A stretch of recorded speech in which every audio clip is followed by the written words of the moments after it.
Hey there, Light Pollution News listeners. It's Bill, and I have a couple of quick things I want to pass along to you before the show begins. First, we've added a new texting feature to the show. If you have any questions, thoughts, comments that you'd like to make and be interested in having read on a future show, please check out the new Text Us button on the episode page from whatever podcast player that you are using. Second, we're going to try something new for our June recording. Now, I'm not 100% sure on how this will work yet, but I will be offering current paid subscribers a chance to watch a live feed, perhaps add commentary and questions during the show. I will be emailing our paid subscribers this month with the invites. If you are a paid subscriber, thank you, and definitely be on the lookout. I will say one caveat. I'm honestly not sure how this will work yet, so please be patient with me as I navigate through this new step forward for us here at Light Pollution News. All right, on to the show.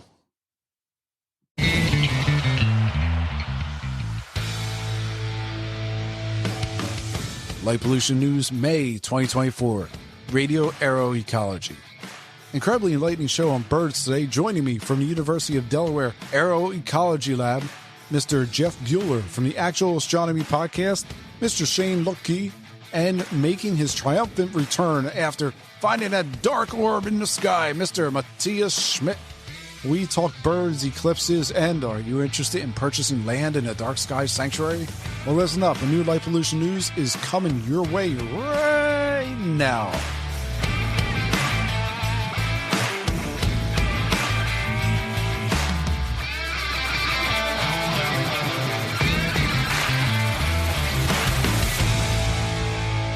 Welcome to Light Pollution News, the monthly podcast where we talk about the news as it pertains to light pollution.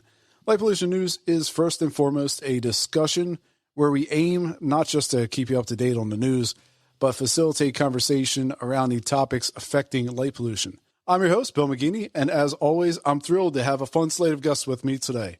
Joining us all the way from Saskatchewan, one of my favorite podcast shows that is running right now, Mr. Sean Ludke of the Actual Astronomy Podcast.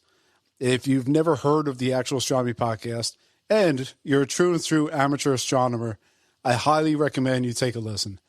The Actual Astronomy Podcast is a show built first and foremost by amateur astronomers for other amateur astronomers. Shane, it's great to see you again. And for those of you unaware, I was recently lucky enough to be on the Actual Astronomy Podcast. Now, I got to say, you guys impress me quite a bit because your shows are really good. They're very detailed, and you record like twice a week. How do you get any observing in? How does that work? Well, first of all, thank you for the kind words and good to see you again, Bill. But there's many episodes where we're there in body, but not in mind because we were observing all night and we're pretty darn tired. But, you know, we're both somewhat fortunate, I guess, in that we don't have children. So we have all this free time and we can dedicate it towards recording some podcasts. You guys do a great job.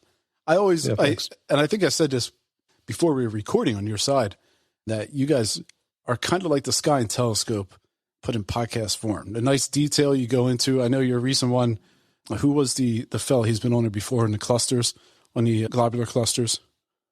Oh, Peter Jedicke. A great episode.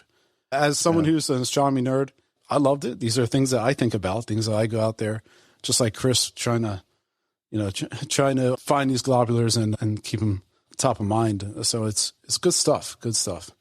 Yeah, thanks. That was a fun episode with Peter. And like you said, sky and telescope as a bit of an analog, but we also try to kind of emulate cloudy nights in a podcast form. So for any, astronomers out there, you're probably familiar with cloudy nights to check out gear reviews and observing and, anything astronomy related. So we have a lot of fun doing it. It's great just to talk about astronomy, and it's great to bring on different people to also talk about astronomy. So it's a lot of fun. Yeah, you guys do a great job. Waiting for the flame wars to start up, so that should be exciting. Next up, we're very lucky to have with us today Dr. Jeff Buler. Jeff, who works to understand the movement and habitat patterns of birds, insects, and bats by the way of weather surveillance radar systems. Jeff holds a Master's of Science from Louisiana State University and a PhD in biology from the University of Southern Mississippi. He currently runs his own research lab at the University of Delaware, the Aeroecology program. For you at home, You may recall in a prior month's episode, we actually discussed one of the articles that Jeff contributed to, namely that artificial light at night is a top predictor of bird stopover density. Jeff, welcome to Light Pollution News. I know we see each other in one of the dark sky groups here in Pennsylvania. So, yeah, welcome to the show. Thanks, Bill. It's great to be here. Finally, I am excited, Matthias. It's been a while. Oh, you bring an energy to the show. Maybe it's the wit and sarcasm, I think, that I wish I had. But we have return guest, Mr. Matthias Schmitt. Matthias, I know you were an eclipse chaser. I know you explained that to us the last time you were on the show. And this time you went like clearly 1/4 around the country to find the eclipse. How did this one measure up? Bill, thanks for having me again. And the esteemed podcast panelists, you guys have an incredible resume and a breadth of skills. And whenever I'm on this podcast, I learn something new from the other people. So thanks for having me. And usually when I start a stargazing tour, I start with, I grew up in Germany, so don't expect this to be entertaining, which is kind of a strange way to say that I have a sense of humor, but not everybody understands it. So yes, I chased the eclipse from, I guess, Texas to Arkansas. This was my 5th eclipse. My eclipse spouse, Guillermo from Argentina, came to visit me to observe the eclipse. We met in Argentina 2019. And we originally, with the employees of stargazing company, Stargazing Zion, we wanted to observe it in Leakey, Texas, because if you go to eclipsophile.com, they have a really good historical overview of the cloud fraction over a 20-year period for a certain spot along the path of totality. So Southwest Texas looked pretty good in this historical overview, but you know the saying that the climate is what you expect and weather is what you get. So I can dive in a little bit more later, but we drove all across Texas and then we ended in Russellville, Arkansas for 4 minutes and 11 seconds of totality. Well, you beat us. We had 3 minutes and 30 seconds, I believe. We flew to Texas. So we initially flew down to Austin thinking, my wife's from Vermont, and Vermont has like a 1% chance of clear skies in any given month. But this time they were the sweet spot. We contemplated not going down, but we figured, let's just do it. Let's go down and roll the dice. And when we got down there, Matthias, I was constantly looking at that site. I forget the name, but I think probably the one you're talking about. And I was refreshing it like hourly, trying to see where the clouds are going to be. And we came up with 3 different missions and 3 different plans of attack. And then eventually one of them, and it shifted like every day. We were like, all right, can't go there now. All right, can't go there now. And eventually we just lucked out and we were able to find a day pass somewhere and get there. But you guys were driving from like Utah, right? Yeah, so I actually calculated the total distance I drove, and it's 3,313 miles. Oh. And I want to say that you can always visit amazing places that relate to astronomy or science. We stumbled across Meteor Crater in Arizona. I knew Meteor Crater exists, but I didn't know exactly where it was. And there was a sign on the side of the road and it said Meteor Crater, 10 minutes. And we said, we're going to go there. We want to see this gigantic impact crater. And then as we continued across New Mexico, we stopped in Magdalena, where the National Radio Astronomy Observatory is, the very large array, and spent an hour there. It's just incredible what kind of technological marvels mankind has built to just elicit the truth and science from our world around us. Wow, that sounds like a little better of a drive than we had. We stopped, we passed the Buc-ee's, but that was about the highlight of our drive to and from the eclipse. For those of you who haven't been to Texas, there are these supermassive truck stops. Like they're like their own communities. It's kind of terrifying, but cool at the same time. Yeah, Jeff, would you stay here? Did you stay local for the eclipse? Yeah, I was here in Pennsylvania. And was it clouded over? Because I know some people were mentioning that it clouded over around here. The clouds are going in and out, but we did get good views when we reached the peak. That's good. And it wasn't totality here, but you had probably felt the temperature drop, right? Yeah, you could feel the temperature drop, and the light dimmed. If you weren't using glasses, you could still see that it wasn't as bright. And Shane, we spoke before. You guys had good weather up there, right? You were able to watch. How much totality did you? How much coverage did you get? We had 41% coverage, and for where we live, a typical high temperature that day could have been probably around freezing, but that day it was like plus 10 Celsius, which is like t-shirt weather here. So we really enjoyed it. Yeah, exactly. So it was wonderful. A great excuse to take the day off of work and just do some solar observing. We had a hydrogen alpha telescope and some white light telescopes and, the glasses, and a few people stopped by, and it was just a nice afternoon. So how were the prominences leading up to, I guess for us, totality? We were able to see a massive prominence right at totality. So I'm assuming you were able to see that. Yeah. It was really cool. So I guess everything's kind of left, right, reversed in the refractor. But at first there was the most prominent one was at about 9 p.m. and it wasn't super pronounced, but it was quite large and had some character to it. And then towards the last half of the eclipse, as the moon traversed across the face of the sun, it exposed the prominence that most people are talking about, which is probably around 7 p.m., on the clock. And it was a beautiful arch prominence that was very, very pronounced, very colorful. And yeah, we had a blast observing all of that and just a ton of surface detail. Hydrogen alpha is just, there's never a dull moment. It's always different, and I can never get enough of it. Yeah. I left my white light filter from my camera at home thinking, it's going to be cloudy the whole time. But I may do. So since we're speaking of eclipses, I'm not sure if any of you have witnessed any strange activity in the skies during the big show. And I know, Jeff, we're going to talk about birds in a little bit on that one. But I'll kick things off today with a hot take from the Daily Mail. America's UFO hotspots revealed in a new map that shows nearly 100,000 sightings spanning 2 decades. Is your hometown in the red zone? Well, we just got back from Big Bend, and of course they have impeccably brilliant night skies. I say this as an East Coaster, but I think, Matthias, you probably would agree that it's actually legit pretty nice. And I'm really sad to report I didn't see any UFOs. But an astute eye will notice that on this map, all the UFO activity correlates with dark skies. There's minimum light pollution and no light pollution where UFOs are usually found. So I want to put on my tinfoil hat and indulge in some conspiracy theorists here. Shane, I know you're always looking up. Have you ever seen anything strange or unexplainable up there? Not once. Nope. Maybe strange, but always explainable. Matthias, anything for you? Anything up there? I just looked at the map, Bill, and it does correlate with the darkness of the natural sky. And do you guys remember that there was this UFO panel in Congress last year? Oh yeah, can't forget that. And I usually people ask about UFOs all the time. Have you ever seen anything strange?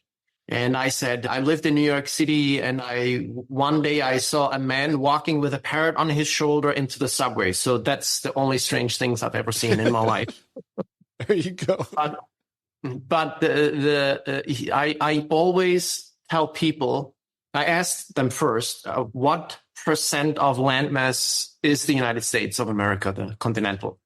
It's 2%. We get 99% of UFO sightings. Why would an alien species that is sophisticated enough to cross the vast interstellar spaces crash land on the last meter on the United States or just fly over the United States? And as a scientist, I always have to assume that everything initially has a random distribution. With the advent of cellular phones and mobile phones and the recording capability, people just record all sorts of stuff in the sky, whether it's 95% of the time it's Venus. Then you have satellites, you have the ISS, you have shooting stars, meteors, you have high altitude weather balloons. So I try to use Carl Sagan, who said extraordinary claims require extraordinary evidence. And there really is no evidence that aliens have ever visited our planet or crash landed here, especially New Mexico. You don't think they want to go to our deserts?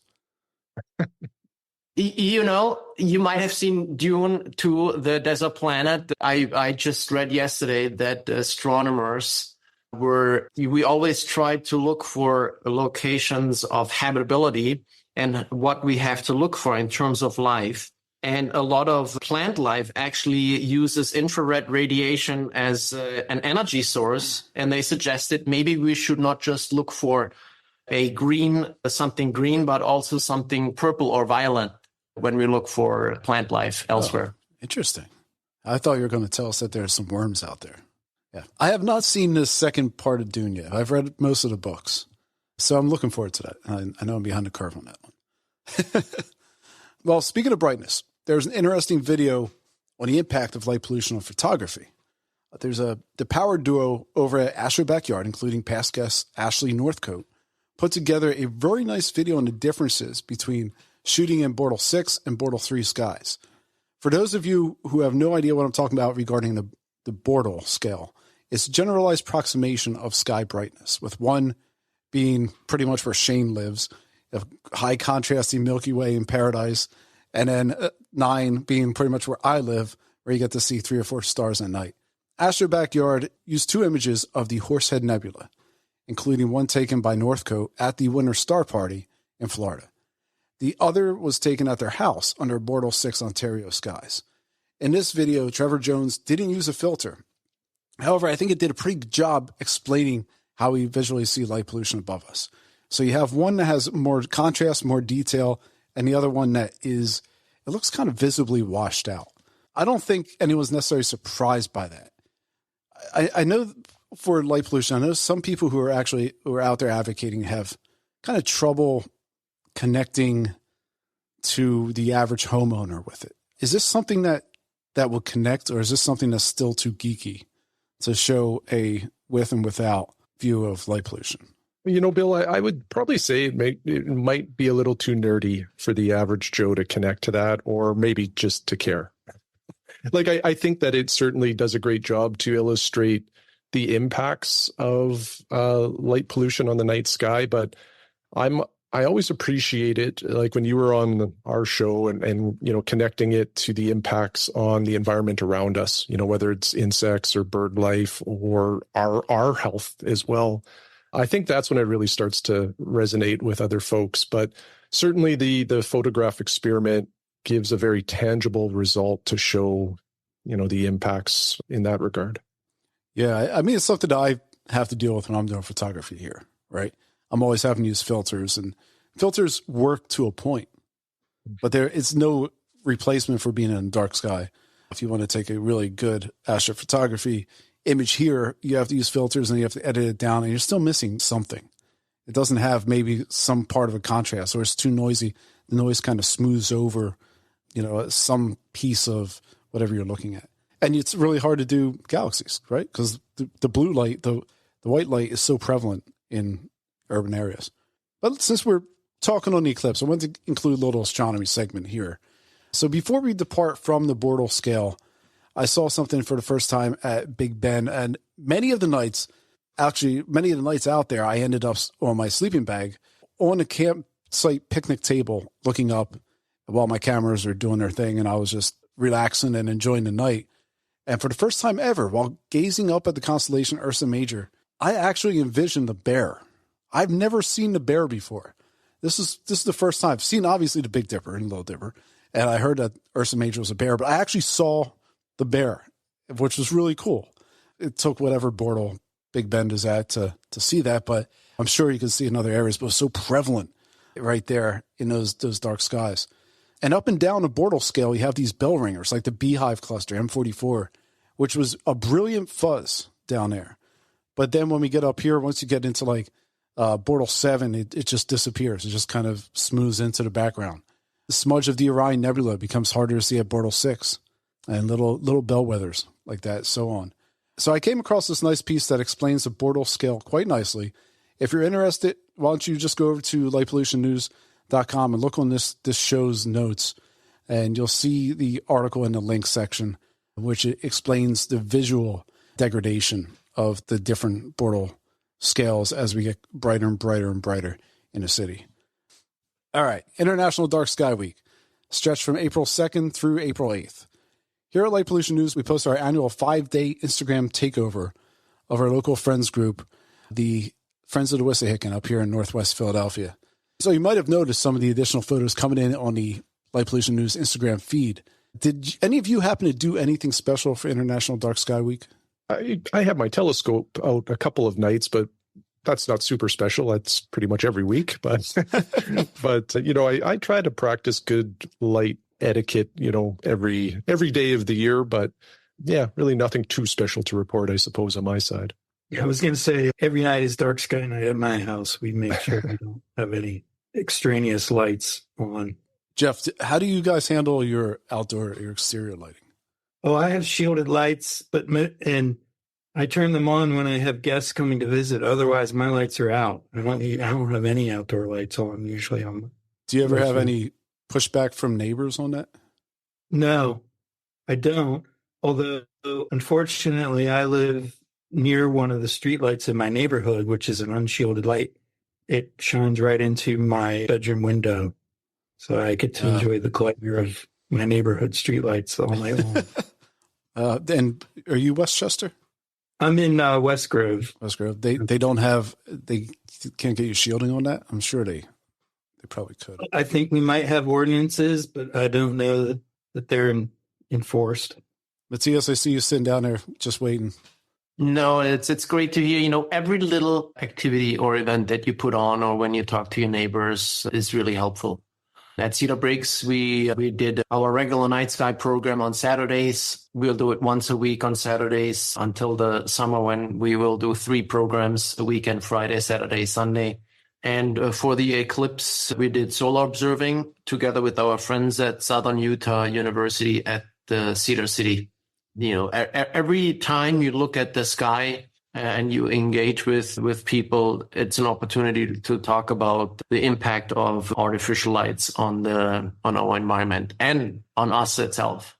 Matthias, I got to ask you this because I had Danny Robertson on a few shows back, and she's a dark sky officer over in Wales. And is that kind of the equivalent? Are you kind of like the equivalent of that over in Cedar Breaks? The official title is Dark Skies Coordinator. And I'm basically responsible for the night sky program, for the astronomy program, because we started doing solar observing with a H-alpha Coronado telescope. And leading up to the annular eclipse, October last year, and the total solar eclipse this year. And people are blown away by what they see when they look at the sun through an H-alpha. And how often do you really look at something that you see every day that's moving through the sky in an apparent motion? And how well do you understand how the sun works? And when we talk about the sun with people through an H-alpha, and then we tell them, okay, so now here is the sun, our closest star.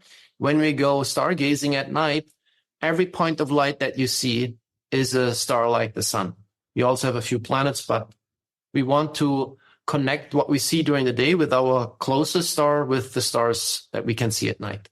Have you had feedback from people on that? Do they understand it? Do they understand what you're trying to do? People are very open-minded, and when you use good analogies, people get it. Yeah.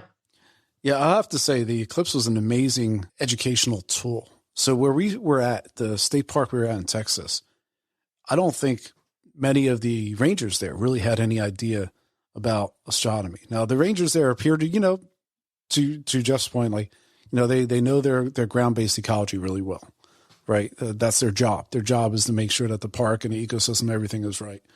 But they didn't really know anything about astronomy. So there's a friends group who is trying to start doing astronomy programs there. They brought in 3 telescopes. They brought in a 6-inch Dob with a white light filter. And then they brought in a small, really small, looked like a spotting scope or whatever, with a white light filter. And then they had a hydrogen alpha. And God bless them. They really tried to understand it. But to them, it just looked red. They had no idea. They didn't know how to focus or use any of the tools. They're really doing their best. But evidently there was no one there to, like actually show them how to use these things that they gave to them. And I came over and I tried to help them with it, but I didn't want to look like I was, bossing them around. And so I just left them to themselves for a bit. Yeah, it was interesting because the curiosity, I don't think these rangers otherwise would have had much curiosity in it. And they really did have a great time. And, it's interesting because you educate people on simple things. And that's what we are discussing all the time on the show. And over time, it's kind of like a snowball, right? Like you pick up another one. So Matthias, I definitely respect and hope the best out there. And I assume it's like Cedar Breaks isn't a heavily visited area, is it? Cedar Breaks is officially a national monument. It's at 10,000 feet elevation. We're known for our dark skies. We have we are open throughout the year. In the winter, you can snowshoe and snowmobile through the park. And in the summer, you can hike and come to our star parties and astronomy programs. And we have a great wildflower festival at 10,000 feet. In July, it's just blooming. Wow. With the flowers that we have on the meadows. Oh. And in the vicinity, there are my colleagues at Zion National Park, which is also an international dark sky park. Hype Spring National Monument, the Great Basin and National Park. So they're here in Utah and vicinity. We just have really dark skies, and the parks around here and monuments are doing a really great job. This asset. That explains it, because the state of Utah, everyone else had International Dark Sky Week. State of Utah declared International Dark Sky Month. I don't think that will jive anywhere else. I don't have 30 slides to put up on Instagram for a month. Like I struggled with 5. So, all right. Other things that went on during International Dark Sky Week, and actually this is the lead up to it. Back on March 23rd in Northern Virginia, Fairfax County Parks, the park system actually encouraged residents to switch off their exterior lighting for 1 hour between 8:30 to 9:30 p.m. Then 2 weeks later, during Dark Sky Week, the Fairfax County Public Library System offered light pollution monitoring kits. These monitoring kits could be borrowed for up to 3 weeks. Each kit contained a sky quality meter, a red light flashlight, and one of my favorite tools for understanding night sky. I haven't seen one of these in ages.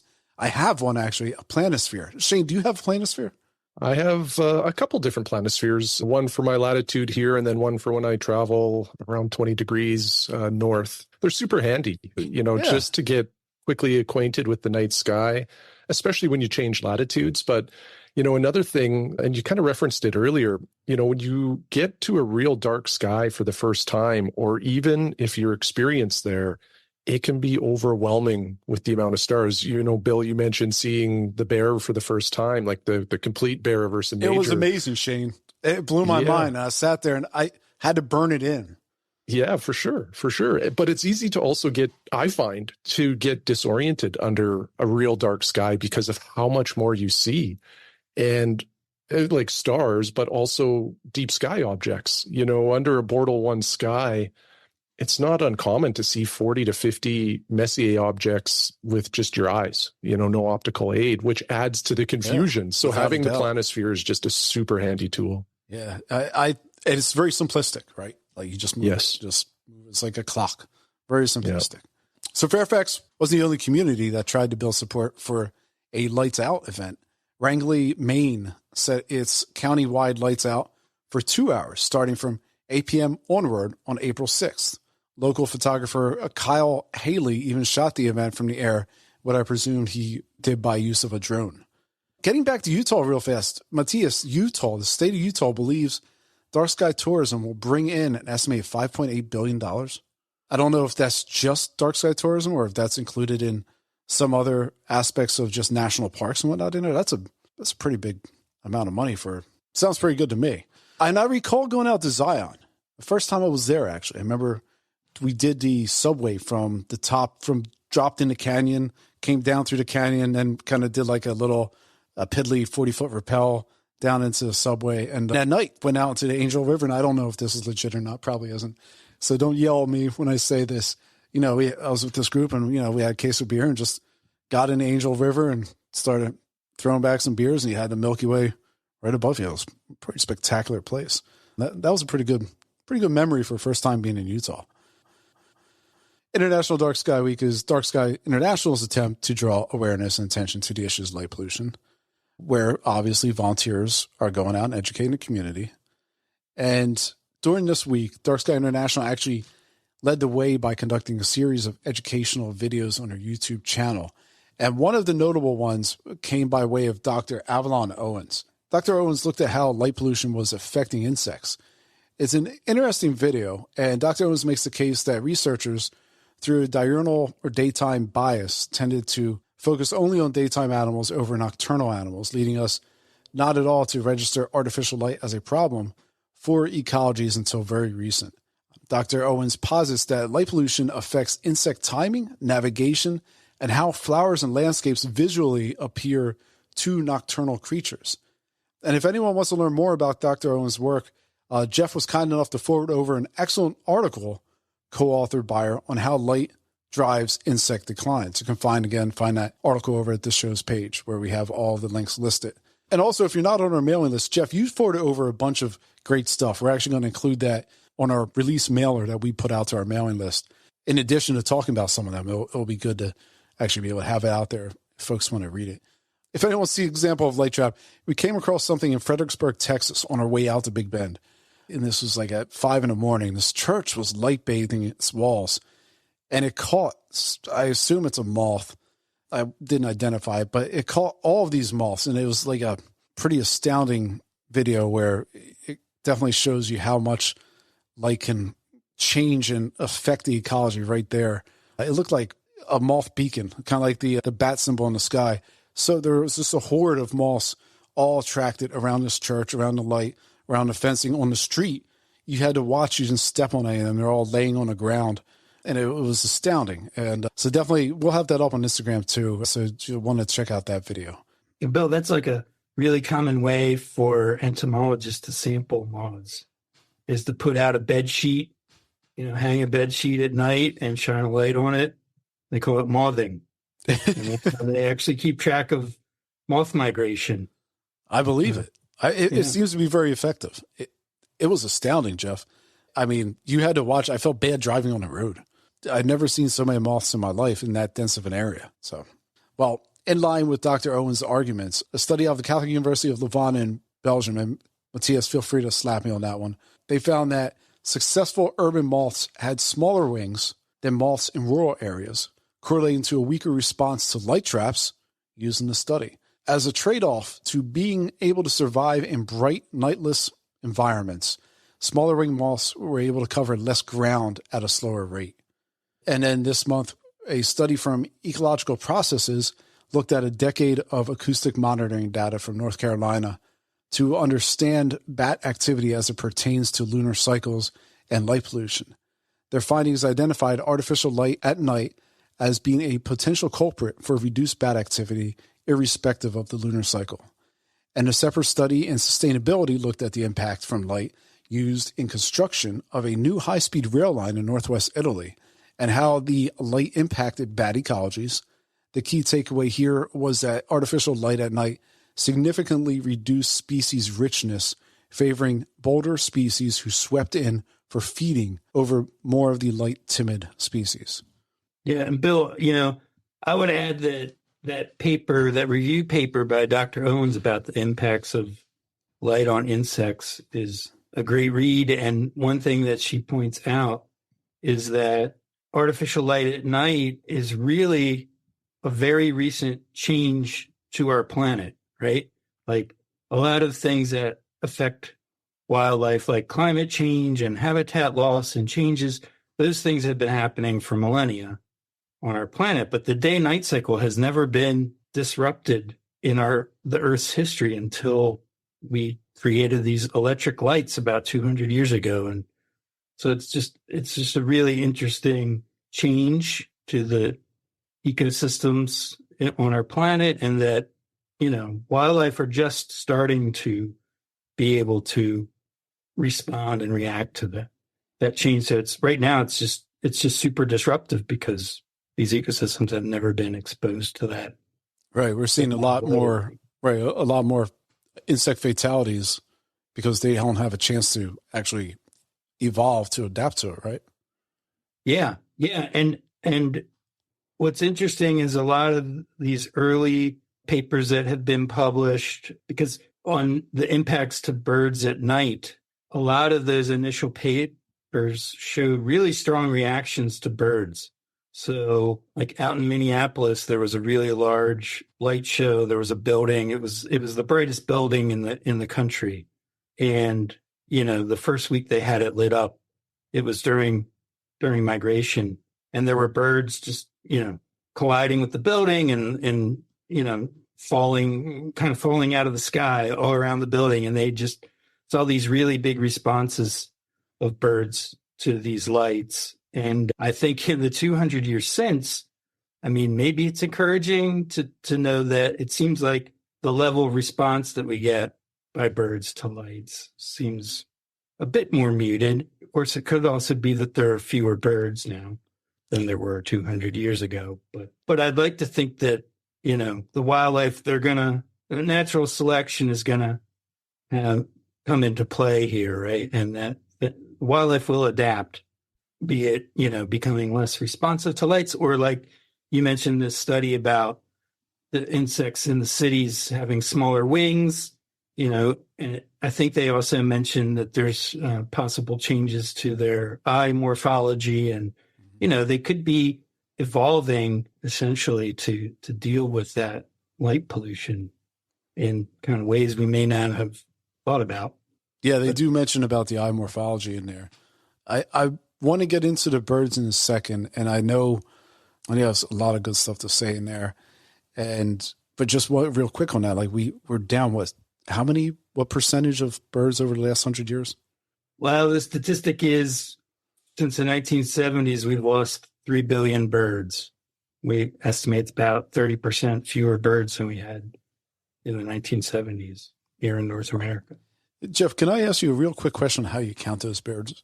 My wife is a birder. She's got me into birding. And we'll go down to Cape May and we'll sit there and watch these birds fly over. And, the only thing you can do is count them, right? They're not like, oh, that's Ralph over there, just flew over. There's no identifier on them. Yeah. Is there a multiplier in effect on that number? Or is that just, do you guys feel pretty confident that that's pretty much a ballpark number? Well, they've quantified bird populations in different ways. So there is a technique where you kind of, we do these point counts, or you stand in a point and you count the birds you're seeing. And yeah, you can calculate sort of a density of birds in that area, and then you could extrapolate that to larger areas. But for this 3 billion bird lost paper, they actually relied on weather radars to try to quantify sort of what is the total biomass of migratory birds. And again, because these radar systems here in the U.S., are radars, at least to the extent that we can see birds over about 25% of the land area. And there's just no other method to be able to observe such a large fraction of, the land area here in the U.S. And so the weather radars have been really useful in helping us to be able to quantify the biomass of birds at a continental scale. Yeah, and I know you're heavily involved in doing research on that end. Just tying it back to earlier, so you see any UFOs in that radar? Well, they can detect planes and things, but I believe they all get filtered out. Okay, like we don't see. Yeah, you don't spaceships see are filtered out, right? Because they can sort of filter those out, the data. Otherwise, that's all you would see, or lots of planes in the sky. But they've actually been used to look at the debris of the space shuttle when it broke apart in the atmosphere. You could see it on the weather radar. Oh, wow. Yeah, to see whether it sounds pretty grim. Oh, raining down. Yikes. Well, let's look at one last ecology thing, and then we're going to take a quick break, and then Jeff will jump into your research here.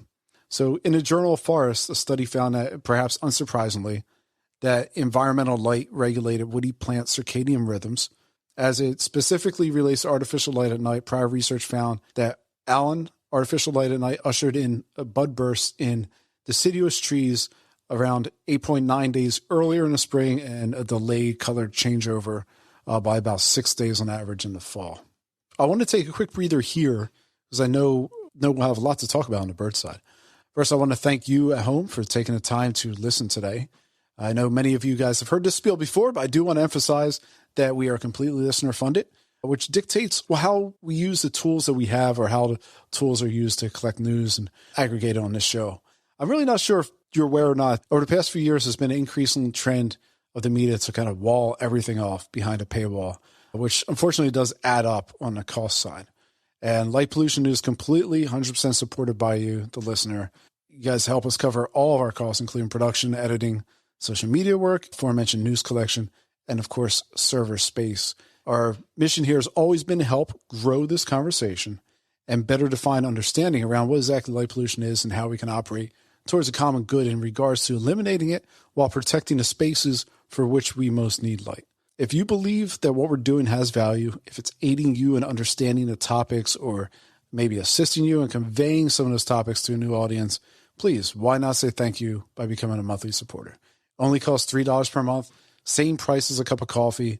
If you like the show, but you don't want to commit $3 per month, why not share the show with those who might be interested? We have TikTok, YouTube Shorts, Instagram Reels that are prepackaged and ready for sharing. If that's not your thing, why not simply provide a rating or review on whatever podcast host that you use? If you're already a supporter, thank you so much. You really help us defray some of those costs. I can't thank you enough. For those of you who aren't, I know how easy it is just to ignore these requests, but if you're able to help us here, we very much appreciate it and look forward to continuing to provide great content into your earbuds and beyond. Shane, when did the idea for the Actual Astronomy Podcast come about? Like, where did that come from? It's kind of a two-part story, I guess. So my podcast partner in crime, Chris Beckett, and I did a podcast on astronomy, I don't know, 12 years ago, maybe, like before the whole podcast infrastructure became what it is today. So it was very labor intensive to create a podcast and then, put it out there for people to listen to. And the distribution system back then wasn't super strong. So I think we did about 10 episodes and then just said, this is kind of crazy. We're spending hours and hours and hours for 4 people to listen to it. And 2 of those 4 people are my parents. So it just didn't really add up for us. So fast forward to, I guess, 4 years ago, podcasts became a big part of a lot of people's lives, mine included. And I'm kind of a nerd at heart. And I wanted to learn just like the back end of podcasts. Like, how do these things get made and then turn into something I see on an app on my phone? Chris and I talk astronomy all the time. We go out and observe together, then we go have a beer together and we talk about astronomy. And I approached him and said, hey, man, you want to do the podcast thing again? It's a little easier. We could talk about astronomy, have a conversational type of podcast, and we'll just keep it as simple as possible. So that's what we did. And when we had that conversation, about 10 days later, we were told, don't leave your house anymore because there's this big, scary flu going around called COVID. And in a way, that was kind of fortuitous for the podcast because now everybody is sitting at home, kind of bored. And a lot of folks were starting to tap into lifelong interests or maybe hobbies that they had left behind. Astronomy was one of those hobbies that a lot of people picked up, and the podcast really took off because folks were just stepping into the hobby, probably in numbers that I don't know have ever been seen. Like, if you were trying to buy an eyepiece or a telescope during that time, good luck, because most of it was sold out. Like, that was one of the big supply chains that was also disrupted, but largely disrupted because of the demand. And it was kind of an exciting time for us. But that's really the story behind the podcast. And yeah, we've just sort of let it go and evolve naturally over the last 4 years. Yeah, that's funny. You mentioned COVID. COVID was kind of like the inflection point. 10 years prior to COVID, I had done a lot of stargazing, but COVID finally gave me a chance to kind of reset, look at my priorities. And I started going out because what else are you going to do? I started going out to different dark sky locations and started looking at the stars and then kind of rekindling some of the enjoyable nature of that. But it wasn't just the stars. That's when I started reading Paul Bogart's book. And then I started getting into some of these these details and started joining up with Dark Sky International, started learning more. And Dark Sky International, of course, has such a phenomenal educational set of tools there, including pamphlets and everything right there on their website. But I started learning more about it. And that's why coming out of COVID is when I decided, all right, maybe I'll do a leap and start this show. So it's funny that you guys kind of had the same plus or minus like 2 years of timing on that. Yeah. You know, it's still pretty funny that that's how it happened. Yeah, the pandemic, it definitely, I felt like it refocused you, you know? Yeah, absolutely. It made you think, well, you had more opportunity to think, because of the isolation and just how it disrupted everybody's lives. It really put things into perspective. Yeah, it was an interesting time, and kind of an extension of amateur astronomy, or for a lot of amateur astronomers too, is just public outreach. Whether Matthias, you were mentioning the Hydrogen Alpha scope earlier. A lot of astronomy clubs, that's a big focus is getting out to folks and try to spread the hobby. And that's another thing that Chris and I enjoy a lot. And the podcast has just turned into a wonderful mechanism for us to reach a lot more people than we ever could have dreamed, because, we put in a couple hours a week to record. But if we were to set up a telescope in a park here in our city for a couple of hours, we get a very small percentage of contact compared to what we do with the podcast. So it's been great that way too, just to promote astronomy and sort of the adjacent sciences and interests. So, light pollution being another one that we do talk about. I wouldn't say regularly, but somewhat regularly. Before yourself, Bill, we had Richard Huziak on, who's a big light pollution advocate here in our province. And we've had a couple other conversations on it too over the 4 years. It's certainly a topic we don't stray too far from. Yeah, you guys doing good work. All right, switching over to more terrestrial objects here. Jeff, you included an article on bird activity from 2017 eclipse using radar analysis and citizen science eBird observations. For those of you who aren't familiar, it says eBird is an application where birders can record what they see, where they see it, when they see it, notifies other birders of what's going on. Can you walk us through these observations? For those of you keeping track at home, this will be under the title Revisiting 2017 Part 1 and 2 on the show page. So, Jeff, these 2017 articles have a lot of interesting information in them. Included in such was the reduction of flight time during the span of totality as measured by radar, and the increase of nighttime behaviors. I have this right, of vultures roosting. Yeah, and there's been other observations too about, a variety of wildlife and how they react to a total eclipse. And this is work that was done by colleagues of mine at the Cornell Lab of Ornithology. And so I think these articles are posted on the Birdcast website. So if you're interested in that's right, learning about how we use radars to study bird migration, that's a great place to start. So it was kind of a unique opportunity for that August 2017 eclipse because, the maturity of our ability to use the weather radars to extract all the biological information out of them and kind of look at how they responded to the eclipse. It was sort of, in a more mature state. So it was really interesting because I think, one of the hypotheses was that when in the area of totality, that there would be a lot of activity by nocturnally active, insects and birds. And they actually didn't see that. What they saw was that the diurnally active birds kind of acted like it was nighttime and, turkey vultures going to roost, other diurnal birds going to roost, like swallows and martins and things, and crickets started chirping at night and like it was night. There was even a study that was showing that spiders were deconstructing their webs during the eclipse. Taking it down, huh? Yeah, taking it down for the night.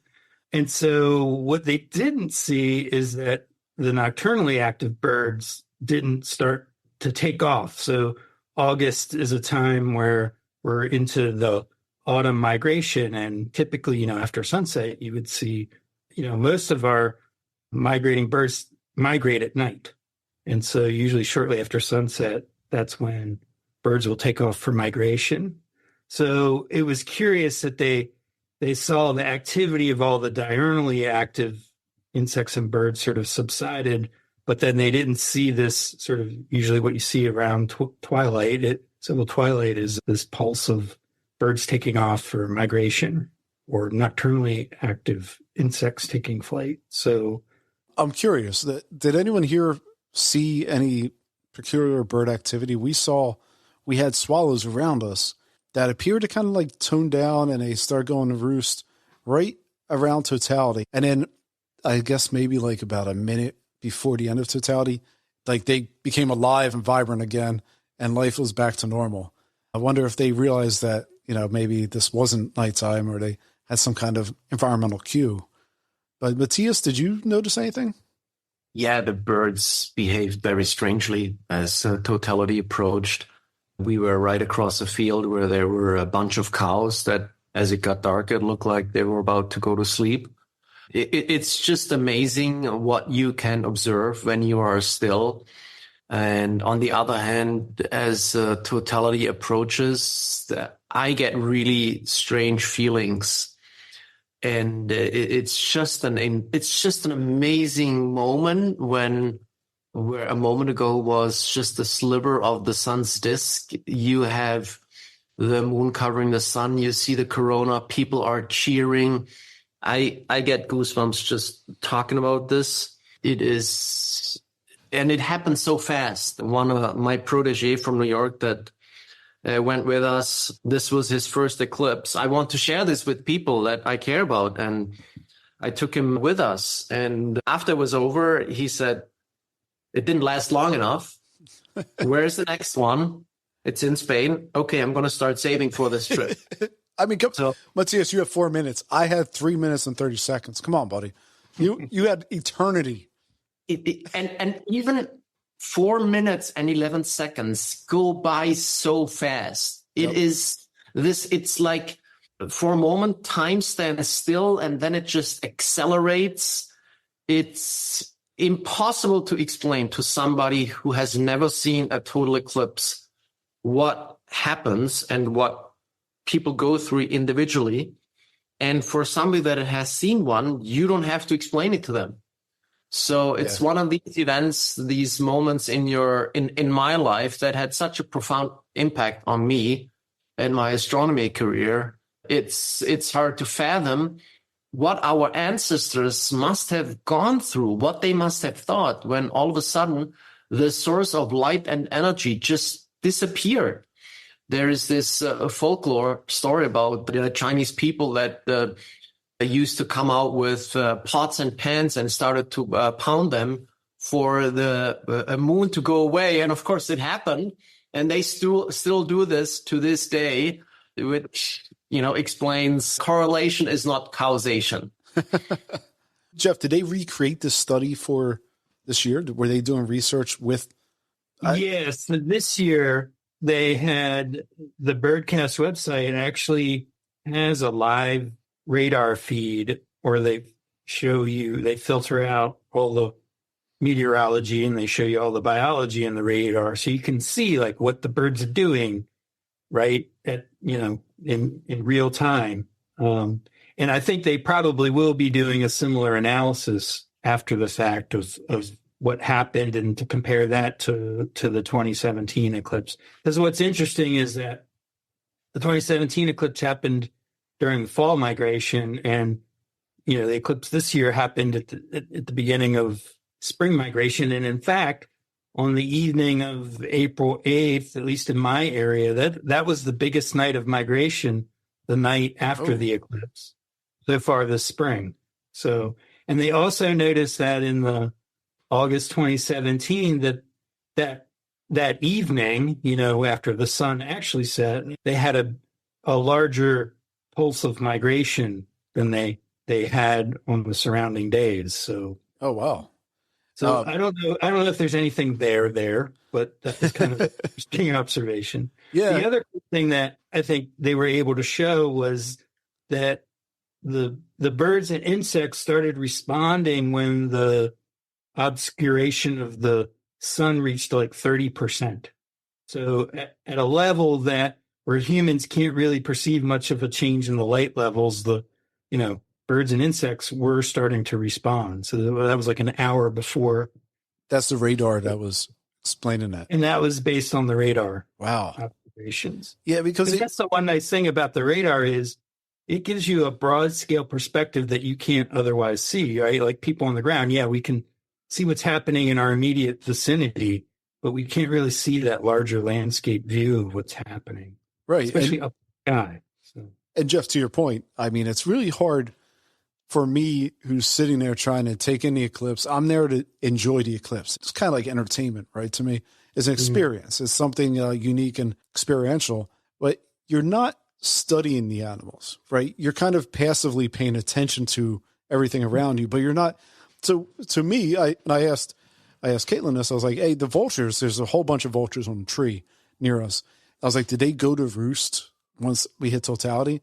And she was like, no, they were just kind of flying around like they usually did. I was like, oh, I thought they went to roost. So there's a part, where I can bias myself because I'm not writing this stuff down. I'm not tracking it as much. I'm there looking at the sun the whole time, watching that. But I can definitely tell you that those barn swallows, they acted weird. And they acted weird towards totality. Once we got to totality, and 2 minutes in, they started becoming normal behavior again. And I wonder if part of that is because there was lights on the facility where they roost.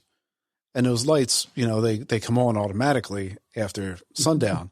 So those lights came on. I wonder if they're kind of conditioned to behave a certain way because of the light being that close to lights normally, that maybe it's, there's some activity there that they do normally before these lights come on.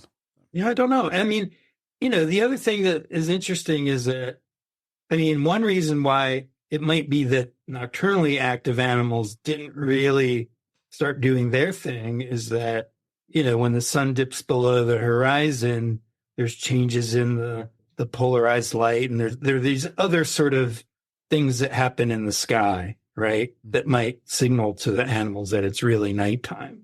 And so I think things just were very confused because it's not like a really thick, a cloud passing by can cast a shadow similarly. But yeah, I don't know what it is, why the eclipse triggers these behaviors. Because for me, it was sort of unsettling to notice the dimming of the sky, right? It just felt weird to see that. Did you notice anything in your area? Did you notice any activity? No, I was trying to pay attention to what was going on, but from the birds and the insects, but I didn't really notice anything around me. Although I was watching the radar data coming in, and you could see that the amount of activity of animals in the air was subsiding slightly, as it reached peak totality. That's so cool. So I guess you don't do knock MIG. You have your own. You use radar instead of putting a microphone out there. I tried that. I'm still trying to understand it. Well, on the migration point you mentioned before, and I told Betty Maya this last time, that I was lucky enough to hear a migration when I was up Cherry Springs last. And that was one of the neatest things I've ever encountered stargazing in my life. And I didn't know what it was until the next morning when I saw a continuation of that migration. Very, very cool. Very cool. So since we're on migration, as many of you know, and Jeff has said it, we're in the midst of spring bird migration here. Audubon put out an overview of the many things various chapters around the United States are doing to promote safe passage for birds. And Shane, I'm sorry, it's kind of a U.S. heavy show. I apologize. Including Audubon's also working with businesses and governments to pass bird safe window practices and institute lights out programs. Jeff, you forwarded over 5 articles discussing birds and their fatal attraction to artificial light. Are you able to walk us through some of this research? I know last year we had the horrible impact in Chicago, right there at the waterfront. Yeah, and actually one of the papers was a study that was done at that McCormick place right there on the lake. I had mentioned earlier, our sort of the maturity of what we call radar aeroecology, right, where we use weather radars to look at animals in the air. We consider the air habitat just like any terrestrial or aquatic habitats. And it's a really great tool for us to be able to look at that. But it hasn't been until, in the last 20 years that we've we've had a renaissance in the use of radar to be able to study flying animals. And when I was doing my dissertation research, we were trying to develop methods to use the radars to quantify where birds stop during migration, right? So most of these birds, they migrate at night and they'll fly through the night, but they won't make their whole journey in one night. And so they stop along the way. And we can use the radar to look at where these birds are taking off right at the end of civil twilight, when they all take off in very well synchronized flights, to map where they were on the ground. And one of the first large scale studies where we did this, one of the patterns that we noticed is that we had in areas where there was not a lot of urban development, which is most of, this was in the northeastern US, our urban footprint isn't quite that large, like truly like very high density urban areas, right? It's maybe 6% of the land surface. And so in the areas where there isn't a whole lot of urban development, birds were avoiding urban land cover.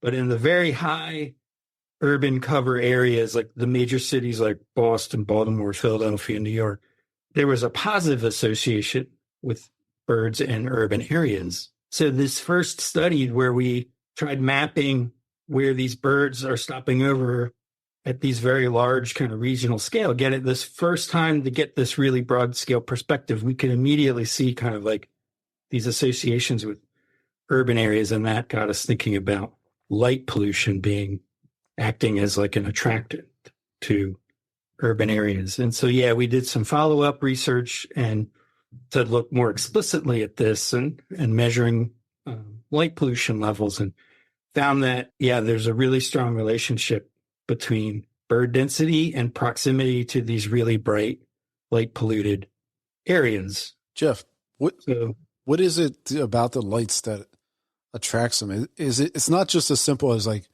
for those of you who aren't from the U.S. and don't know the, geography, a lot of them are following.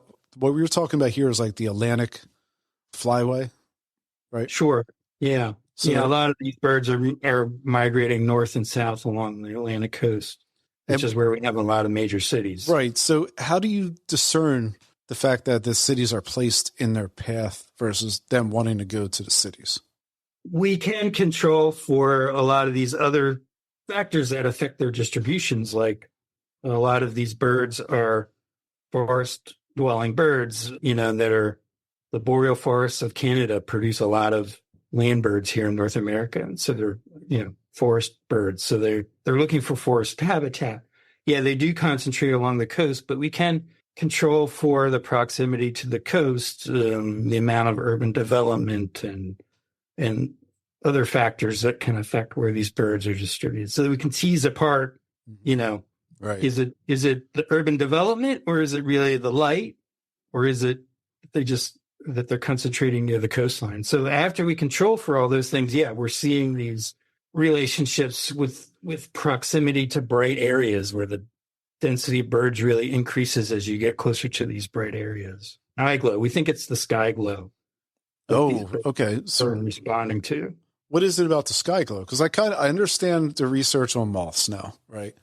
Is that they use it for navigation on their back, and that's how they get trapped, not realizing that the light isn't the moon or whatever.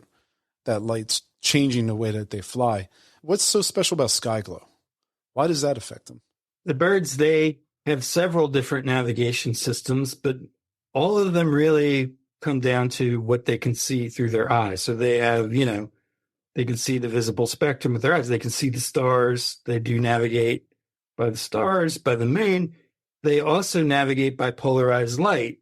So they can see light polarization. They also navigate by the magnetic field, and they actually have sensors can sense the magnetic field through their eyes. And so we think maybe the glare of the lights might be disrupting their ability to see all these different cues, and it's just disorienting in some way. And so they have a similar behavior like insects, where they have this flight to light, and they can literally get trapped in a light beam. So one of the studies that I had shared is the study that was done looking at birds reacting to the Tribute and Light Memorial in downtown, Manhattan. New York City. Yeah, right on September 11th, which is at the peak of autumn migration every year. Matthias knows that one pretty well.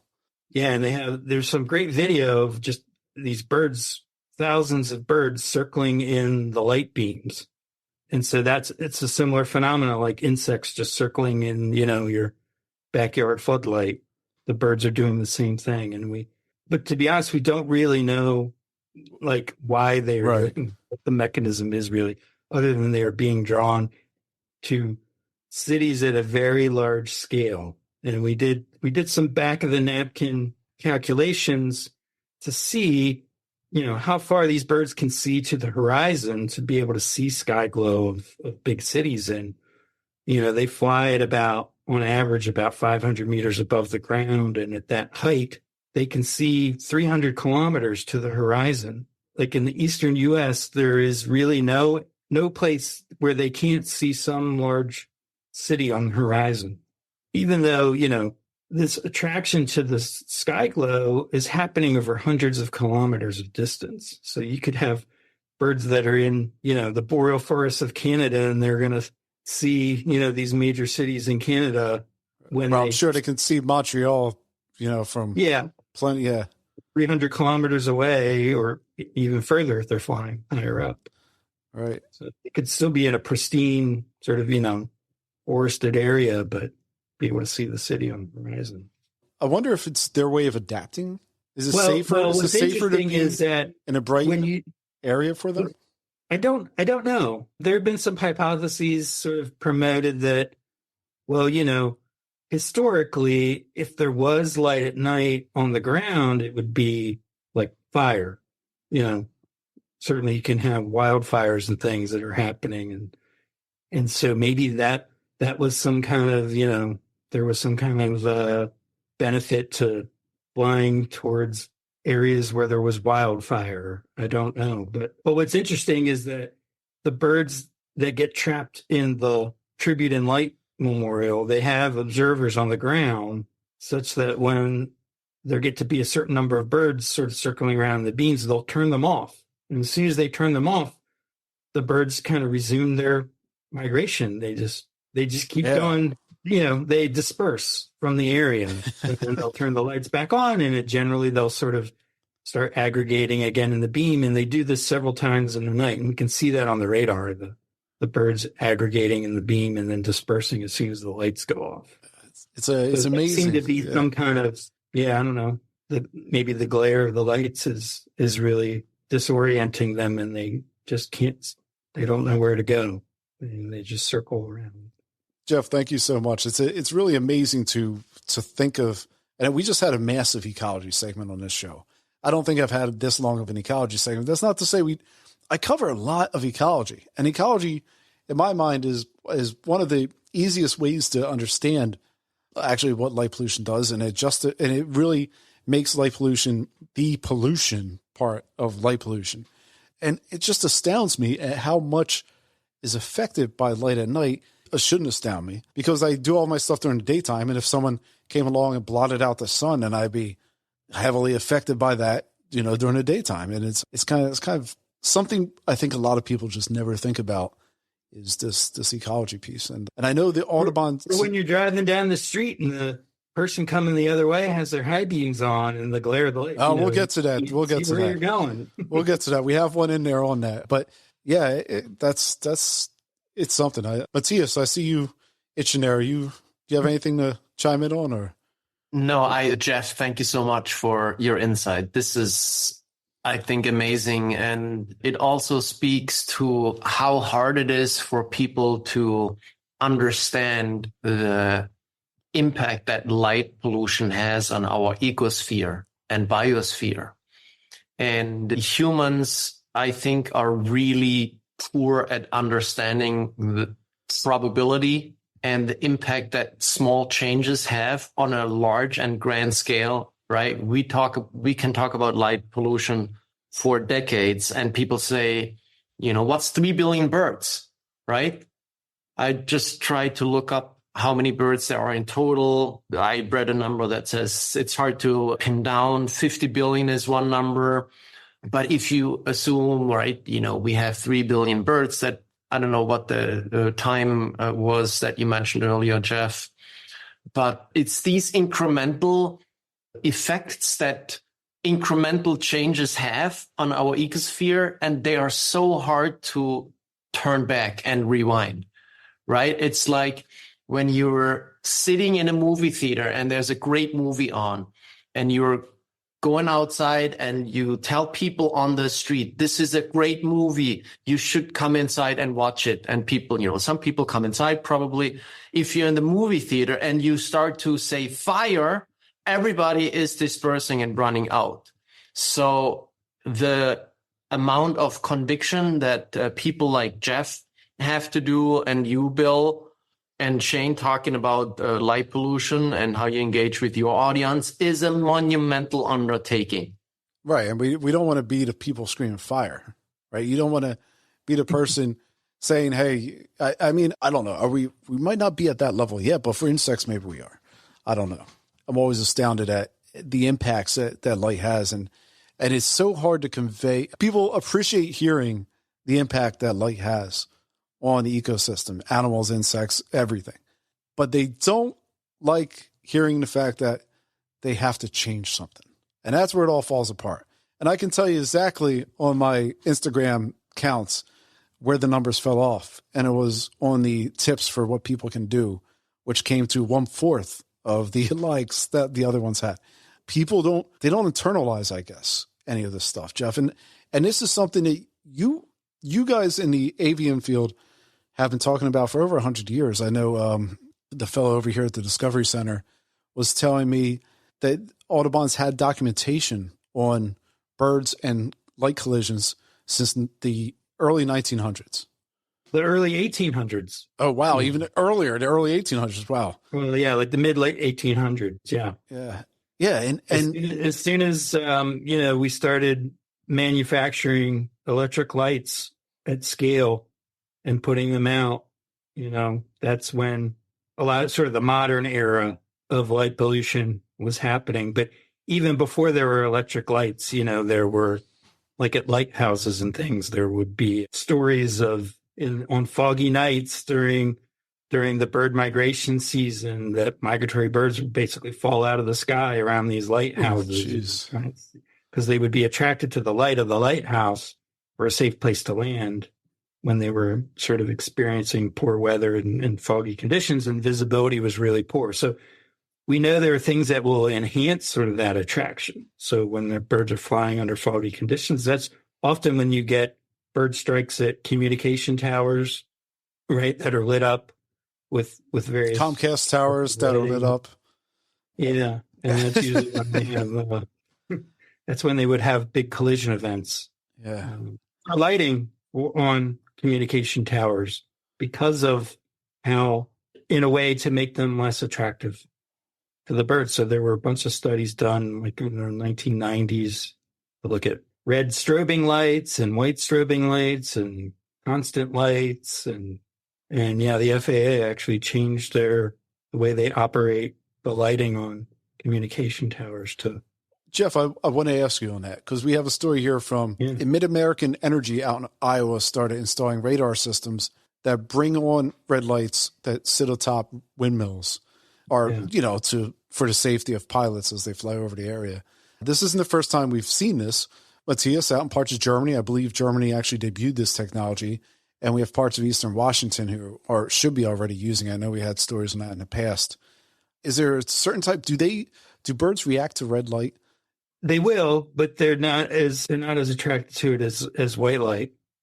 Okay. And that's true of a lot of other animals, right? They, like insects too, are a lot more sensitive to the blue end of the spectrum. And so, the red end of the spectrum, they are less responsive to red light. Yeah, because I was thinking we're always trying to do these coastal windmills, which would have, blinking red unless we installed these radar systems. Would that actually attract birds out? Would birds actually be attracted out to those windmills? Well, as a scientist, the common answer is always, it depends, right? Well, hey, you're a scientist. I get it.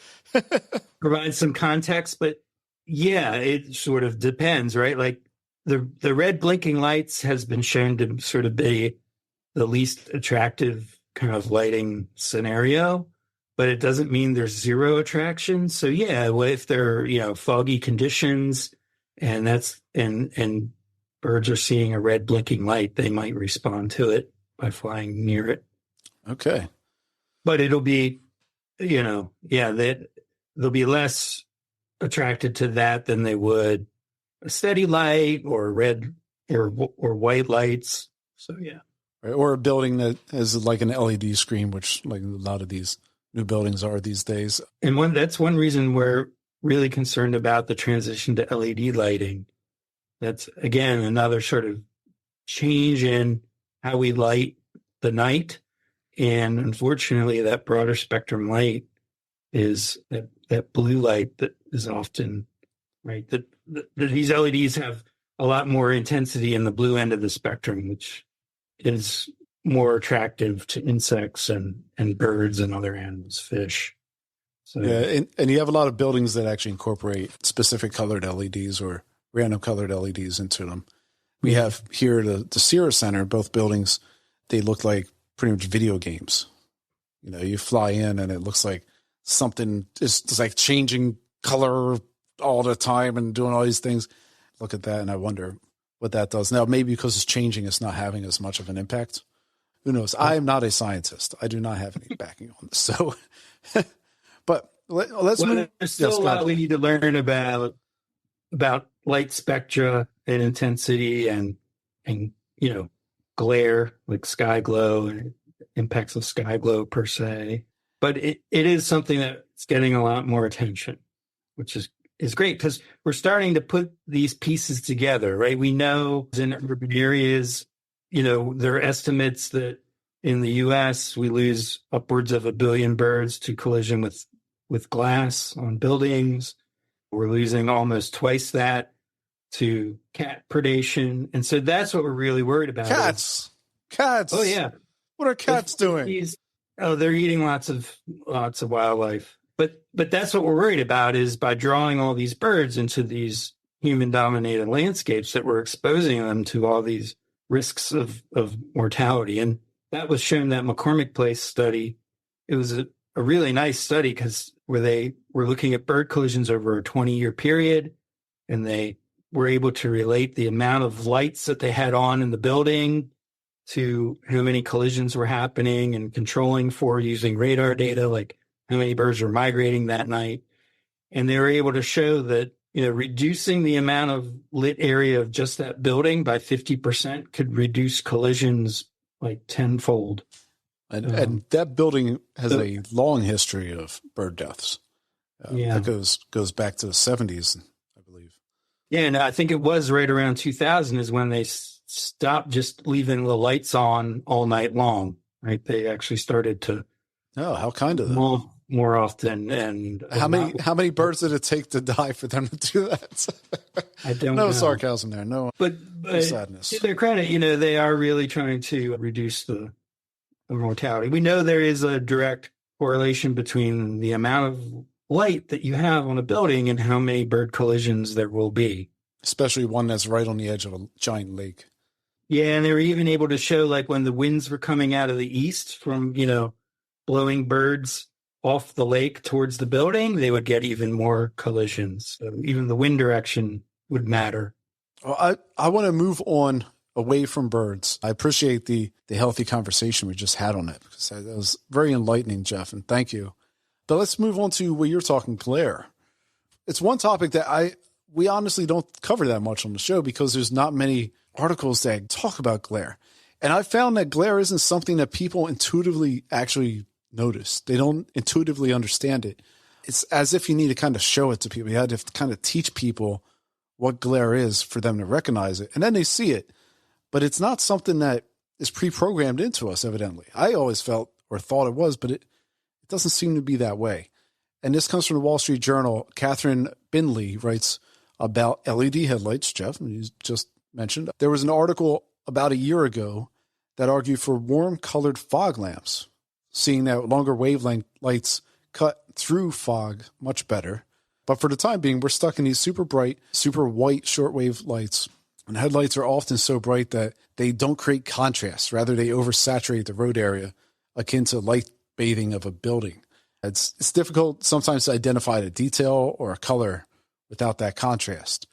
And added bonus here, one of the things that I gripe personally about over the past few years is an uptick in the super bright bike lights and the abject loss of cycling etiquette when using such lights. It used to be time when you would, if you're a commuter cyclist, you would tone down the light or aim it a different direction from oncoming bikers or joggers. But nowadays, everyone blares everything right at each other. There's no etiquette at all. And this time wasn't like 20 years ago. This time was pre-COVID. And now we have new technology, newer lights. Can someone help me out here? Why are we so comfortable with glare? Why do we accept it? Everywhere I go these days, everything has glare. The gas station has glare. The shops, everything has glare. And it seems like that's how we need light. Does anyone have any thoughts on that? Again, no scientist here either, but I think that when I'm within an urban center, nighttime just doesn't exist anymore. And it's completely lost in most cases. And I think that humans anyway, have really become accustomed to that.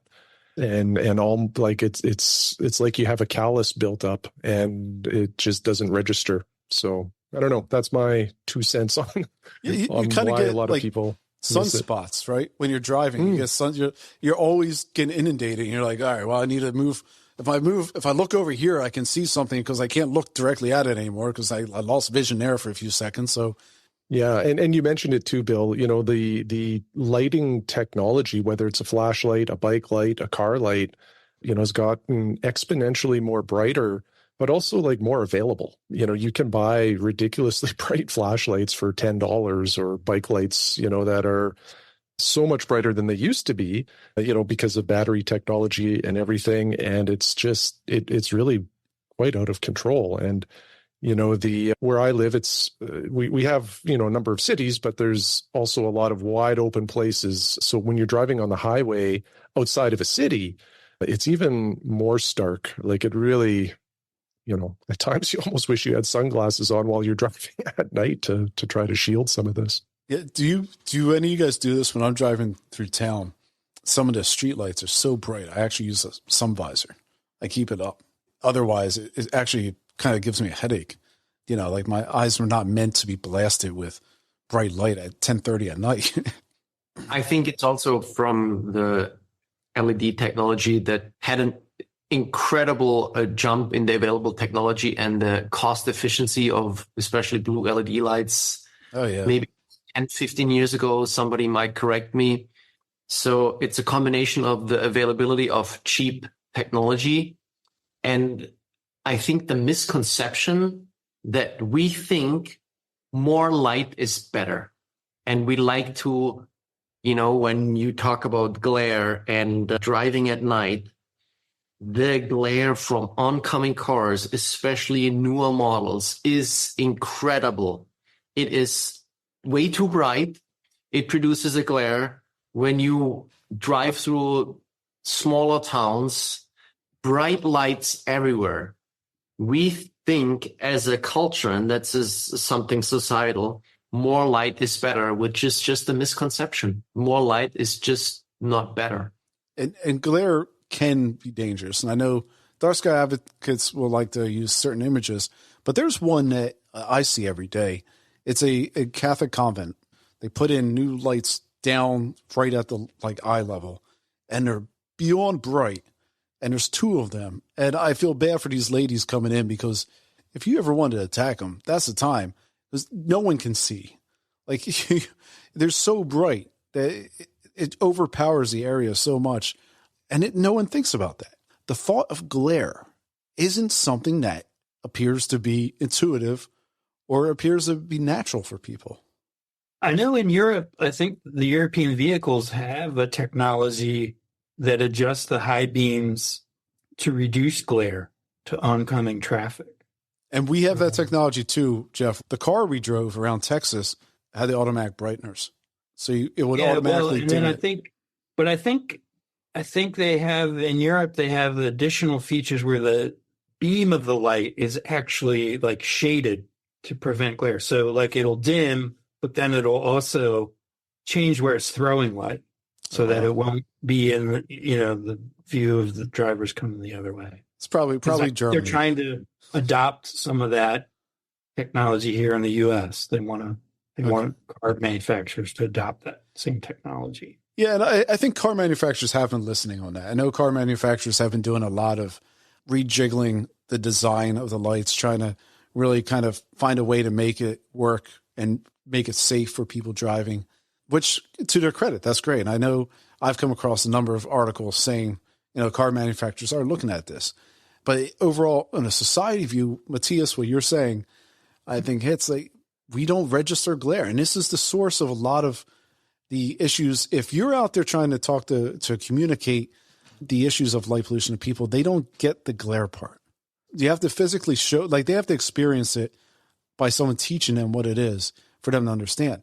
They're fine with their neighbor blasting the side of their house typically. Well, people who come up to us probably aren't fine with that.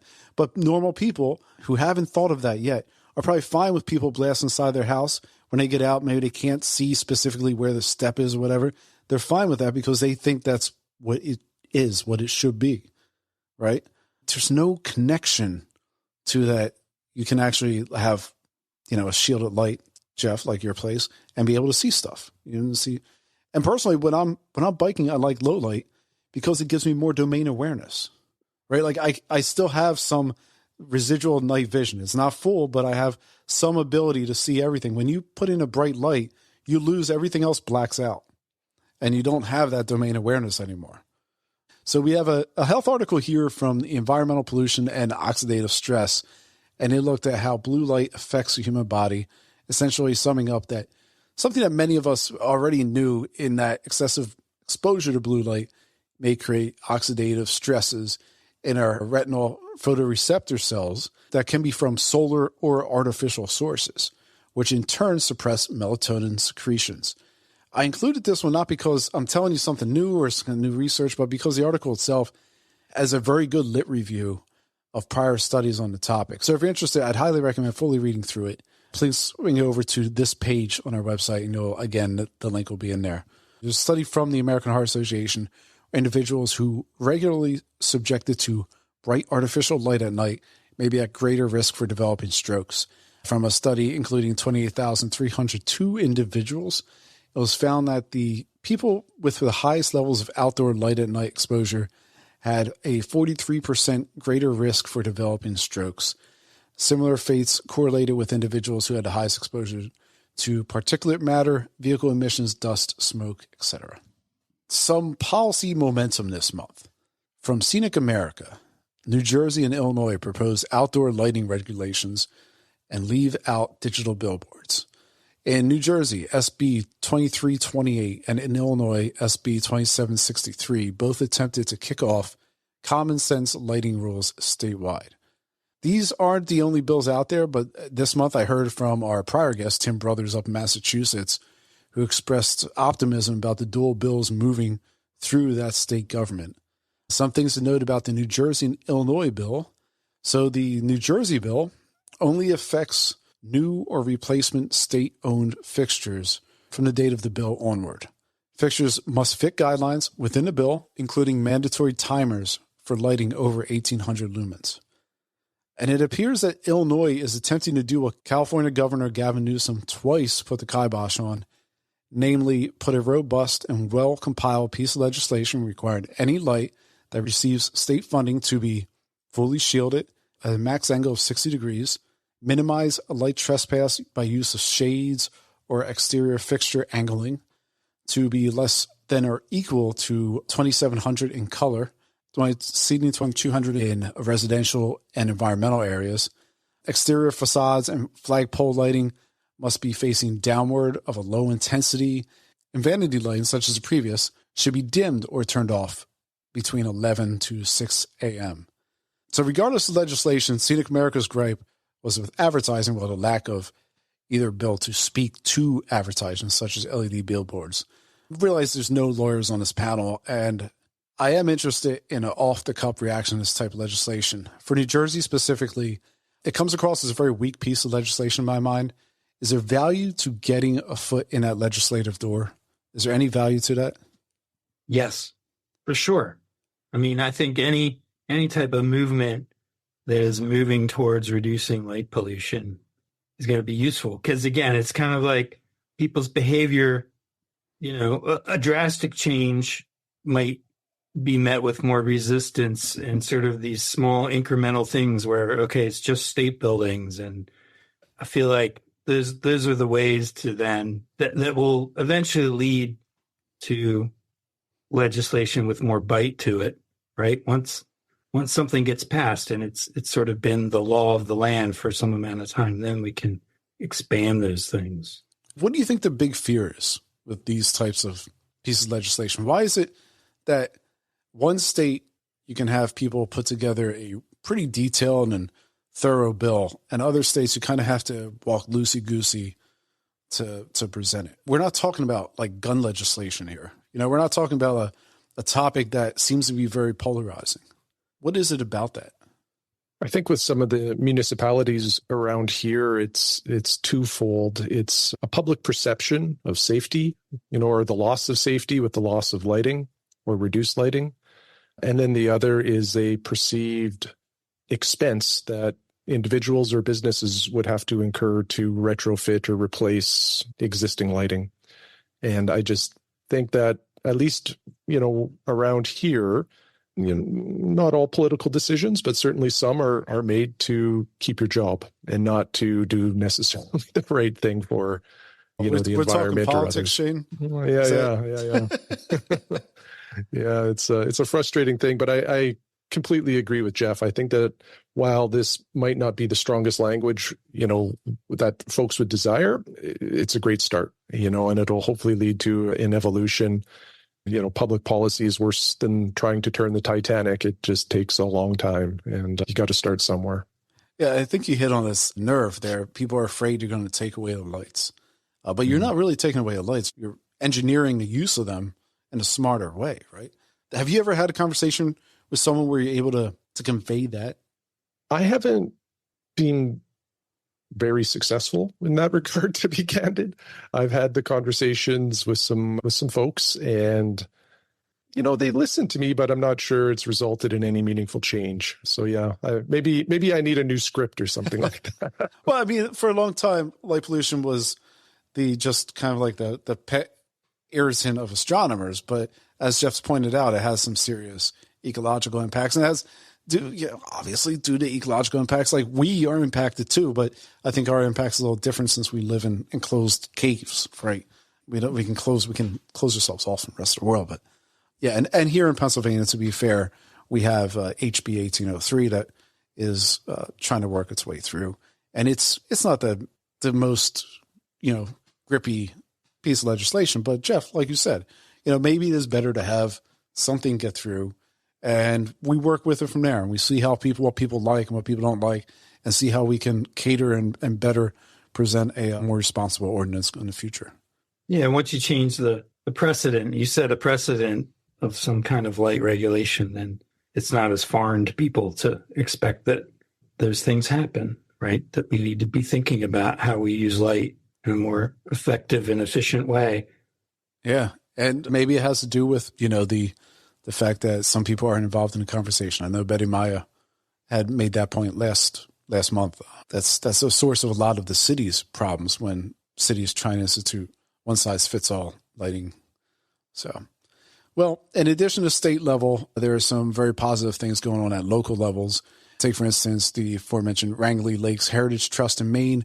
They offered home lighting inventories to showcase dark sky compliant fixtures in an attempt to become a dark sky community. Linda Dexter referenced in the article, she mentioned that there were several attractive designs and the pricing is the same as non-compliant lighting, further stating that most manufacturers actually have dark sky fixtures. And in Truckee, California, the town launched a $50,000 rebate program to encourage folks to swap out old lighting fixtures for responsible ones. Their target is specifically commercial and residential buildings, and a rebate purports to cover 100% of the outdoor lighting equipment to be purchased. It's backed by the Climate Transformation Alliance, a regional organization that is attempting to obtain carbon neutrality by 2045. Let's take our last break here. We have some really fun ones coming up to close out the show, so stay with us. This will be a real quick piece from my end, and I'll get back to the flow of the show. As a reminder to you at home, you can find all of the details regarding today's show, or any show, links, narratives, and more over at the website, lightpollutionnews.com. And be sure to follow us on Instagram at light.pollution.news, LinkedIn at Light Pollution News, YouTube at Light Pollution News, Facebook, TikTok, you name it, we're there. If you haven't already subscribed to listening to the show, be sure to do that right now. Simply hit the subscribe button on whatever podcast you're listening to right now. Costs nothing, and you'll receive the show in a monthly feed every time we release a new one. We have a handful of useful articles left. Before I get there, I want to give you guys a chance to plug yourselves.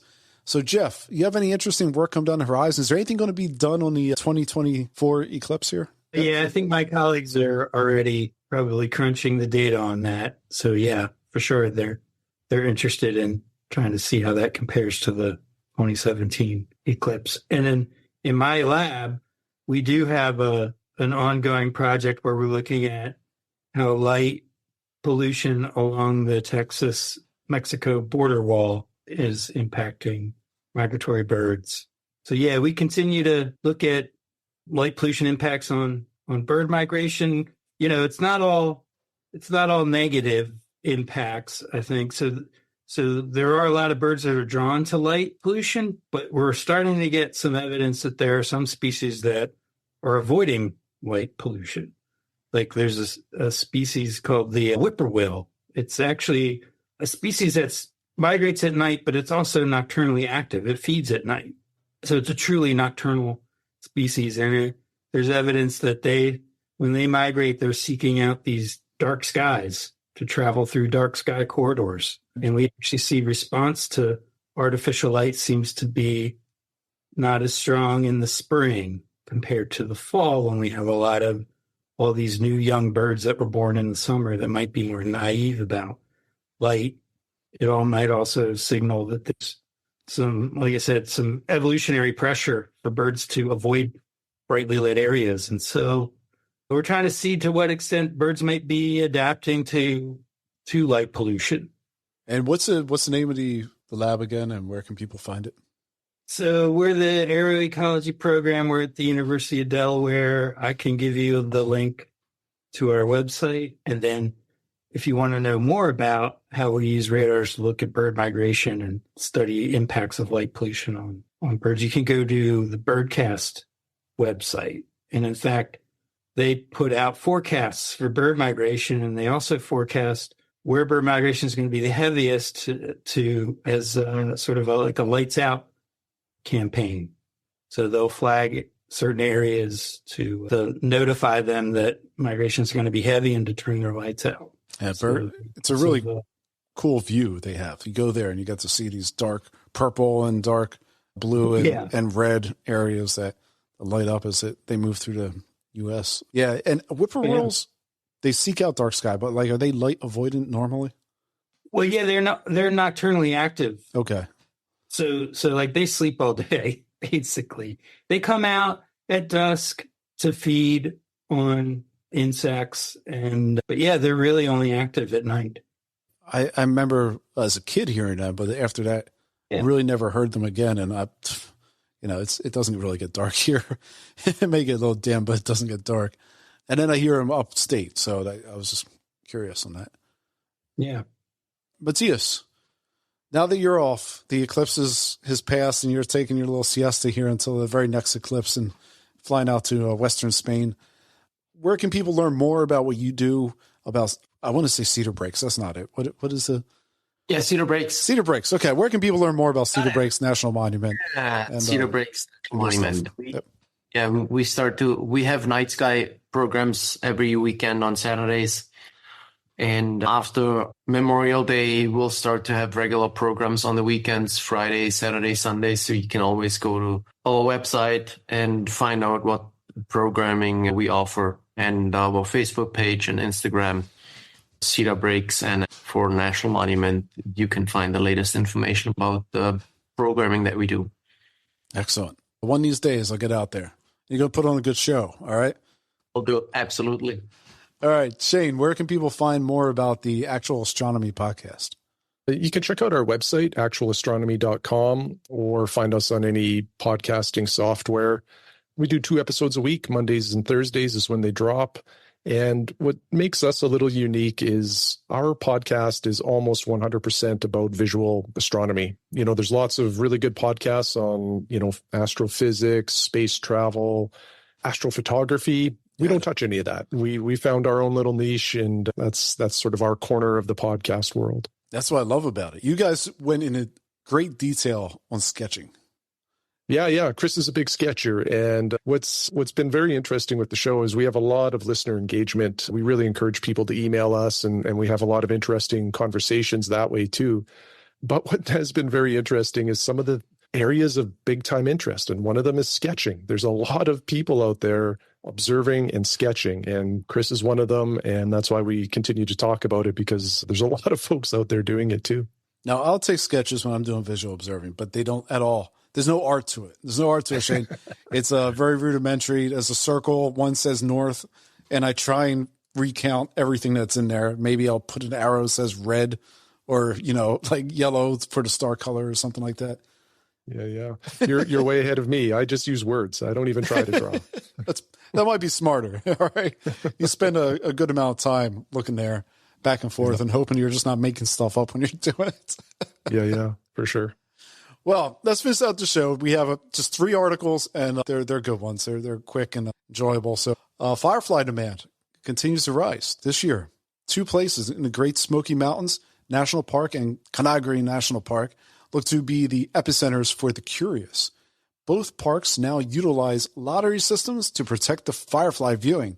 And Matthias, have you seen an evolution in how the public handles and understands how to react how to act at night? Like, is there behavior change that from the beginning when you start working in public at night to maybe nowadays where they might be a little more used to doing night stuff? People have gotten better, especially when they come to our stargazing parties. It's a slow process, but it's a worthwhile process. Yeah, I feel like they intuitively know to use a red light now. Yeah. It's not all of them, but I feel like they'll come and they won't necessarily use the white light blast you in the face, or they seem much more not something totally foreign. But I know that other places, say for the Perseids up at Mount Rainier last year, they had a major problem with just trash and everything. So hopefully we continue to kind of move in the right direction instead of bringing some of that daytime crap into the night. Anyway, different gripe. Anyone looking to build their own observatory cabin? I know Chris just built that, right, Shane? He has the dream is built. Yeah. He's most of the way through his project, but it'll be great when he's done. He's housing a 7-inch refractor in there. It will be quite nice, and it's probably about a 25-minute drive from my front door. So I'll be spending a lot of time there as well. 7-inch refractor. I don't even want to know how much that cost, but this thing, how big is this? I forget the focal length. It's a fast refractor. I want to say it's like an f6 or 6.5. Wow. So I think it's only, maybe 1500 millimeter, but I can't remember. It's not as large as like some of those 9-inch iStar or f8 or f10s, but it's still big. It's still an enormous telescope. Yeah. It weighs probably a ton. Yeah. I think it's pushing 30, 35 pounds, something like that. That's why you permanently mount it. Yeah. Well, if here in the U.S., if anyone's looking for an observatory cabin, with last month's Dark Sky Sanctuary designation in Southern Oregon, the Oregonian ran an article that showed some land options for potential buyers.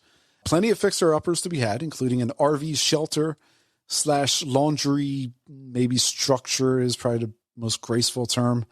That's located on about 3 acres for $110K. If you have spare change, why not take a look at a 2,400 square home on 21 acres for $520K?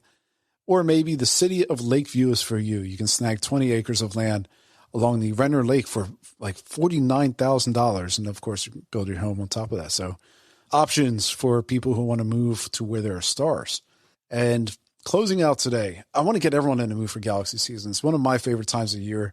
Astro nerds like myself and Shane will know that, when the plants start, blooming and you start having bird migration come through, the galaxies start popping up in the sky. And it's one of the coolest times of year. So how about a trip to Saskatchewan?